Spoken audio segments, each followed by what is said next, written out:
YouTube ప్రేక్షకులందరికీ నమస్సుమాంజలి. ఆంగ్ల నూతన సంవత్సర శుభాకాంక్షలు. 2025 ఆంగ్ల నూతన సంవత్సరం జనవరి 1 నుంచి ప్రారంభమవుతోంది. ఈ ఈ సంవత్సరంలో 2025 సంవత్సరంలో శ్రోతలందరికీ, ప్రజలందరికీ సుఖ సంతోషాలు ఉండాలని, అన్ని గ్రహాలు అనుకూలించి వారు అనుకున్న పనులు నెరవేరాలని, వారు సుఖ సంతోషాలతో, శాంతి సౌభాగ్యాలతో వెలసిల్లాలని ఆ భగవంతుణ్ణి ప్రార్థిస్తున్నాను. శుక్లాం భరధరం విష్ణుం శశివర్ణం చతుర్భుజం ప్రసన్నవదనం ధ్యాయేత్ సర్వవిఘ్నోపశాంతయే. అగజా ఆనన పద్మార్కం గజాననమహర్నిశం అనేకదంతం భక్తానాం ఏకదంతముపాస్మహే ఏకదంతముపాస్మహే. ఓం శ్రీ మహాగణాధిపతియే నమః. ఓం శ్రీ మాత్రే నమః. ఓం శ్రీ గురుభ్యో నమః. మనం ఇప్పుడు 2025 జనవరి మాస ఫలితాలు చెప్పుకుంటున్నాము. ముందుగా తదుపరి కుంభరాశికి అధిపతి శని భగవానుడు. ఇప్పుడు ప్రస్తుతం శని శుక్రులు కుంభంలో స్థితి పొంది ఉన్నారు. 2వ ఇంట్లో అంటే మీనంలో రాహు ఉన్నారు. 4వ ఇంట్లో అంటే వృషభంలో గురువు ఉన్నారు. 6వ ఇంట్లో అంటే కర్కాటకంలో కుజుడు ఉన్నారు. 8వ ఇంట్లో కేతు ఉన్నారు అంటే కన్యలో. 10వ ఇంట్లో అంటే వృశ్చికంలో బుధుడు ఉన్నారు. ధనస్సులో 11వ ఇంట్లో రవి ఉన్నారు. అయితే బుధుడు 10వ ఇంటి నుంచి 11వ ఇంటికి అంటే వృశ్చికం నుంచి ధనస్సులోకి మారుతారు ఈ జనవరి నెలలో. అలాగే రవి 11వ ఇంటి నుంచి 12వ ఇంట్లోకి అంటే ధనస్సు నుంచి మకర రాశిలోకి రవి ప్రవేశిస్తారు. అయితే శని శుక్రులు ఈ రాశిలో ఈ ధనిష్ట 3, 4 పాదాలు, శతభిషం 4 పాదాలు, పూర్వభాద్ర 1, 2, 3 పాదాలు ఉంటాయి. అయితే ఈ రాశి వారికి ఈ అన్ని గ్రహాలు కూడా అనుకూలంగా ఉన్నాయి. అందువల్ల ఈ రాశి వారికి ఈ 2025 స్టార్ట్ అవడమే చాలా పాజిటివ్గా, చాలా మంచిగా స్టార్ట్ అవుతుంది. ఈ రాశి వారికి ఇబ్బందులు అనేవి ఏమీ లేవు. ఈ మాసం చాలా హాయిగా, ఆనందంగా, ఉత్సాహంగా గడుపుతారు. ఈ రాశి వారికి చాలా బాగా జరుగుతుంది. ఈ నెల అసలు ఈ సంవత్సరం మొదలు పెట్టడమే వాళ్ళకి మంచిగా జరుగుతుంది. వీరికి ఏంటంటే శుక్రుడు యోగిస్తున్నాడు, రాహు యోగిస్తున్నాడు, కుజుడు యోగిస్తున్నాడు, రవి యోగిస్తున్నాడు, శని భగవానుడు లగ్నంలోనే ఉన్నారు. తనే రాశ్యాధిపతి కనుక ఆయన కూడా వీళ్ళకి యోగకారకుడుగానే ఉంటారు. అయితే శని శుక్రులు కలయిక అన్నది కొంచెం వ్యసనాలకి కారకం అవుతుంది కనుక వీరు కొంచెం ఆ విషయంలో కొంచెం జాగ్రత్తగా ఉండాలి. వినోదాలు, విలాసాలు శుక్రుడి కారకుడు.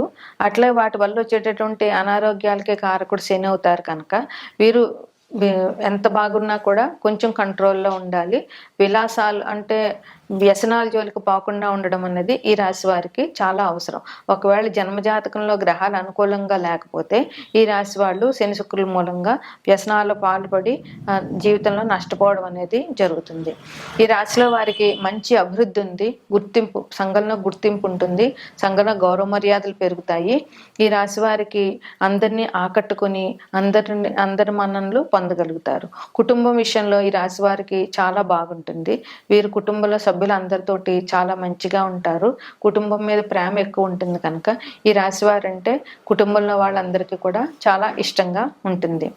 అట్లాగే విద్యార్థులందరికీ కూడా జనవరి వచ్చింది అని అంటే కష్టపడడం అనేది తప్పనిసరి. ఎందుకంటే జనవరి, ఫిబ్రవరి, మార్చిలో కష్టపడితేనే వీళ్ళు ఏప్రిల్, మేలో వచ్చేటటువంటి యాన్యువల్ ఎగ్జామినేషన్స్లో మంచి ర్యాంకుతో ఉత్తీర్ణత సాధించగలుగుతారు. అందువల్ల విద్యార్థులు ఈ నెల నుంచి కష్టపడడం మొదలు పెడితే అంటే వారి అభివృద్ధి ఈ నెల నుంచి మొదలవుతుందని చెప్పవచ్చు. వీళ్ళు ఎంత కష్టపడితే అంత మంచి ర్యాంకు వీళ్ళు సాధిస్తారు. అందువల్ల వీరు ఈ జనవరి, ఫిబ్రవరి, మార్చి అన్ని జాగ్రత్తగా మనసు కంట్రోల్లో పెట్టుకుని చదువు మీద దృష్టి పెట్టి విద్యార్థులు కష్టపడవలసిన అవసరం చాలా ఉంది.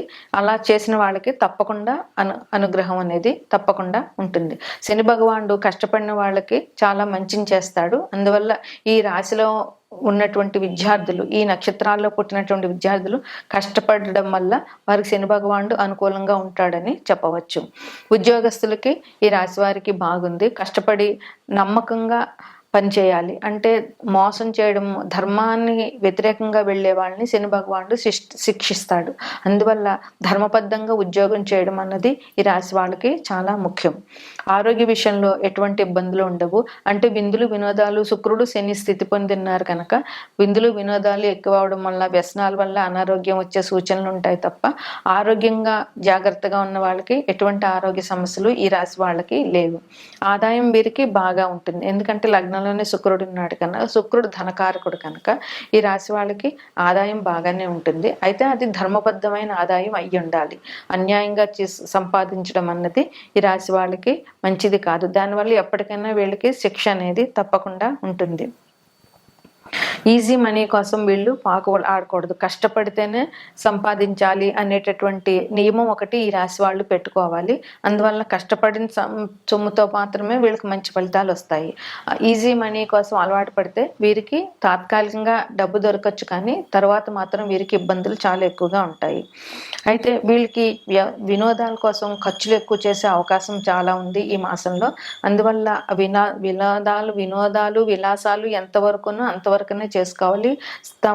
తమ స్తోమతను మించి విలాసాలకు వెళ్ళినట్లయితే దానివల్ల ఖర్చులు ఎక్కువ అవడము, దానివల్ల అప్పులు పాలవడము, దానివల్ల మానసిక ఆందోళన పెరగడము ఇవన్నీ జరుగుతాయి. కనుక ఈ రాశి వారు చాలా పాజిటివ్గా ఆలోచించాలి, వివేకంతో ఆలోచించాలి. ఏ ఖర్చు అవసరమో ఏ ఖర్చు అనవసరమో అనేటటువంటిది ఆలోచించాలి. వ్యవసాయదారులందరికీ కూడా ఈ మాసం బాగుంటుంది. ఎందువలనంటే రవి ధనుసు రాశి నుంచి మకర రాశిలోకి జనవరి 14వ తారీఖున ప్రవేశిస్తారు కనుక ఆ రోజు మకర సంక్రమణం. వ్యవసాయదారులందరికీ, రైతులందరికీ కూడా ఇది పెద్ద పండుగని చెప్పాలి. తెలుగు వారందరికీ కూడా మకర సంక్రమణం, సంక్రాంతి అనేటటువంటిది చాలా పెద్ద పండుగ. సంక్రాంతి చేసినంతగా మిగతా పండుగలు చేయరనే చెప్పవచ్చు. సంక్రాంతి నాడు రైతులందరికీ కూడా ధాన్యం ఇంటికి చేతికి వస్తుంది కనుక అవి ఎంత లేని రైతు అయినా సరే కొత్త బట్టలు కొనుక్కోవడం, పిల్లలకి కావాల్సినవన్నీ చూడడము చేస్తారు. అట్లాగే సంక్రాంతి మరుసటి రోజున కనుమ ముక్కనుమ రోజున వీళ్ళకి పశువులను పూజించడము, వ్యవసాయ పనిముట్లని పూజించడము, పశువులు శుభ్రంగా చేసి పూజించడం చేస్తారు వ్యవసాయదారులు. అందువల్ల ఇది కనుమ పండుగ, ఇది ముఖ్యంగా రైతుల పండుగనే చెప్పవచ్చు. అదేవిధంగా ఈ మాసం అంతా కూడా ప్రతి ఇంటి ముందు జనవరి 15, 16 తారీఖుల వరకు ప్రతి ఇంటి ముందు రంగవల్లులు తీర్చిదిద్దడము, గొబ్బెమ్మలు పెట్టడము పల్లెటూళ్లలో ఈ సంక్రాంతిని చాలా వైభవంగా జరుపుకుంటారు. ఈ మకర సంక్రమణం రోజున ప్రతి తల్లి కూడా పెరుగుని దానం చేయడం వల్ల పిల్లలు చాలా అభివృద్ధిలోకి వస్తారు. ఇది పిల్లల కోసం ఏ తల్లైనా కష్టపడతారు కనుక ఈ మకర సంక్రమణం రోజున పెరుగు దానం చేసి మీ పిల్లల అభివృద్ధికి మీరు సహకరించండి. ఇది ముఖ్యమైన సూచన. అదేవిధంగా సుబ్రహ్మణ్యేశ్వర స్వామి ఆరాధన, ఎందుకంటే అష్టమంలో కుజుడు ఉన్నాడు కనుక అష్టమం చాలా కష్టమైన ప్రదేశం కనుక కుజు ఆరాధన చాలా ముఖ్యంగా చేయాలి ఈ రాశి వాళ్ళందరూ కూడా. అందులో సుబ్రహ్మణ్యేశ్వరుడు ఆరాధన లేదా జంటనాగులకి పాలతో అభిషేకం చేయడము, సుబ్రహ్మణ్య స్తోత్రం చదువుకోవడము ఇటువంటివి చేయడం వల్ల కుజుడు నుండి వచ్చేటటువంటి ఇబ్బందుల నుండి వీళ్ళు బయటపడతారు. కాలభైరవ ఆరాధన కూడా ఈ రాశి వారికి చెప్పుకోదగ్గ పరిహారం.